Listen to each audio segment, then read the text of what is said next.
Ons hoop jou voorneme vir 2012 is om saam met ons in die tuin en kombuis te kuier. Ja, dis tyd vir spit, plant, oes en kook by die Institute of Culinary Arts naby Stellenbosch. Christel, ek is nou regtig bly om vandag vir jou in die tuin te verwelkom. Wel, ek moet sê, ek brand nou al 'n hele ruk om so 'n paar tuintakies met jou aan te pak. Wel, jy kon nie op 'n beter tyd gekom het nie. Jy weet, na so 'n lekker lyfvakansie kan dinge hand uitruk. En nou is dit tyd om weer bietjie alles bymekaar te vat en daar is geen beter manier as snoei nie.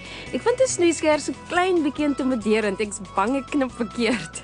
Wel, snoei is eintlik nie so moeilik nie. Daar's 'n paar basiese riglyne wat ou kan volg en dan kan jy nie verkeerd gaan nie.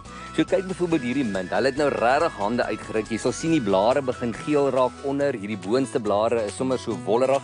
En dit beteken dat hy nie meer daai lekker sagte vars smaak het nie. So nou is dit tyd om op die grond af te sny. Heeltemal op die grond. Regtig, heeltemal op die grond.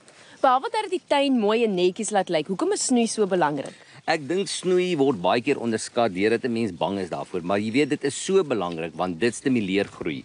En dit gee dan vir die plant nuwe krag om te produseer, want dit is tog waaroor groeikrag gaan, is om vrugte of blare of blomme te produseer. En hoe meer jy hom beheer, hoe beter gaan hy produseer. Maar nou lyk alles 'n bietjie kaal. Dit mag vir jou so lyk, maar jy gaan oor 3 weke regtig 'n groot verrassing kry om te sien hoe mooi hierdie mint weer uitgegroei het. Maar ek dink nou is dit die beurt van hierdie lavendel hier langs ons. Jy kan sien lekker bosserig vol blomme en hulle doen ons nou op 'n ander manier, nie so stomp soos daai nie. Nou 'n goeie reël by lavendel is om hulle om so 'n derde terug te knip. Onthou om nie te veel van die stokke onderoop te sny nie, want dan gaan die plant swaar kry en dan gaan ons dalk nie so 'n goeie oes daarna weer kry. Snoei lavendel sommer 3 keer per jaar om hulle gesond en in toom te hou. As jy mooi na joune kyk, sal die welriekende plant tot 5 jaar gelukkig bly. Hierdie is 'n rankplant wat natuurlik op 'n bietjie ander manier hanteer moet word as die res. Ons gaan letterlik net die punte, dit is nou hierdie dun voorste dele van die plant, afsny. Jy sal sien binnekant is die dik stingel, so moenie aan hulle sny nie, want dan gaan die ouetjie swaar kry. En na so 'n goeie snoei gaan hierdie plant van binne af weer nuwe krag en energie kry om baie te groei, mooi te blom en dan sy ding in die tuin te doen. Nadat ons dit nou gesnoei het, is dit seker ook belangrik dat ons dit water gee. Nee, nie nou water nie. Ons moet kos gee, 'n lekker goeie organiese bemesting, gooi weer jou deklaag en dan gaan jy sien kan die plante weer genoeg voeding opneem. Kappertjies is eenjarige plante en blom dwars deur die somer. Hulle hou van son en party spesies moet gestit word. Onthou ook dat jy dit in 'n slaai kan bedien vir mooi lyk en eet, maar maak net seker al die blommetjies is goed skoon gewas. Karel, hoe lyk hulle jong?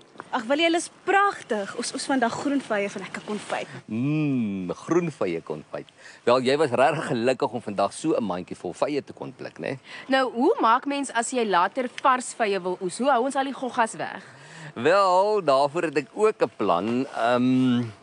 Hierdie suikhous wat ek uit my vrou se kas gekry het, gaan ek nou oor hierdie mooi perfekte vy trek om lekker styf vasbind en dit gaan verseker dat geen gogga of voël of enige insek hierdie vy kan opeet nie. Jy sal die hele familie se vrouens moet vra om hulle ou sykouse vir jou te bære, maar dit sal verseker die moeite werd wees. Hoe lyk dit dan nou, Willie? Ons gaan daarom verseker ietsie plant vandag, of hoe? Arbeie, elke tuin moet arbeie in en min mense weet dat dit een van daardie plantjies is wat ons elke jaar van voor af moet kweek. So hierdie is nou 'n bestaande plant wat klaar sy lopers gemaak het en hier gaan ek dan nou die lopertjie afsny net onder die worteltjies. Nou hulle kan mens in water sit sodat daai worteltjies bietjie sterker ontwikkel of jy kan hom sommer direk in die grond sit, maar onthou dan net hou baie goed nat. Die ander opsie is om dan plantjies te gaan koop wat ons dan direk in die grond kan plant en dit gaan ons nou vandag hier doen. Om arbeie te kweek is eintlik vreeslik maklik. Hulle hou van ryk, sanderige grond, genoeg voeding.